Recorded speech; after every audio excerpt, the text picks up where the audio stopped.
I den første episoden med teknikkurs så skal vi gå gjennom dobbeltlands. Dobbeltlands er jo den teknikken som man kanskje ofte spurter i. Det er den teknikken man kanskje bruker mest når man er ute og skøyter. Og til å starte med så er det 2 stikkord som det er veldig viktig å huske på når vi skal ha fokus på dobbeltlands og når vi skal lære det. Det ene stikkordet, det er tyngdeoverføring, og det neste stikkordet er kjernemuskulatur. Så med det så skal vi starte med å se en video, og så er det bare å spisse ørene, for nå kommer det forklaringer underveis i hele videoen. Det første stikkordet som blir nevnt er tyngdeoverføring, eller som også går over i balanse. For å skape god kraft og god framdrift i dobbeltlands er vi avhengig av å være i god balanse. Et punkt som kommer til å bli nevnt i de fleste videoene er nese-kne-tå-prinsippet. Det handler om at man skal kunne trekke en rett linje fra tåa, gjennom kneet og opp til nesa. Grunnen til at dette er viktig er for å skape et bilde om at man er nok over siden. Videre er vi nødt til å ha en god dynamikk. Og for å skape en god dynamikk er det viktig med svikt i knærne og ankler, slik at vi får en fin flyt i gåinga. Jeg liker ofte å si at jeg vil at hjulet skal gå jevnt, uten at det blir for stakkato og urytmisk. Her må man jobbe med knærne for å flytte tyngden over fra ski til ski. Og i det man skyver er det viktig at man setter trykk ned i skia. Veldig ofte ser man at mye av skyvet går for mye til siden.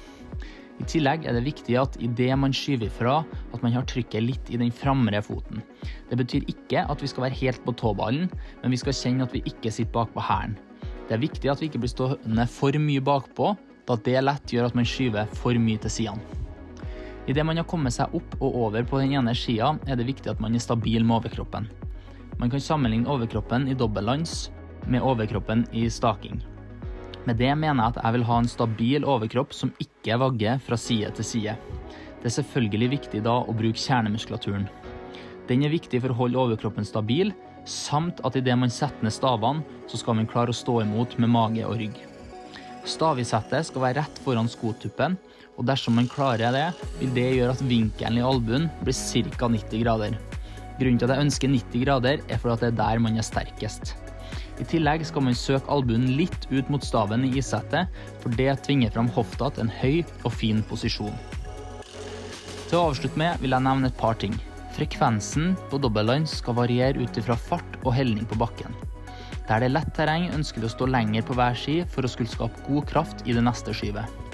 Der hvor farten er mindre og helninga litt større, er det viktig med frekvens. Armene styrer frekvensen. Husk at det å akselerere koster mer energi enn å bevare farten. Og helt til slutt, husk å sette flat ski i isettet, da det gir bedre glid enn om du setter den på kant.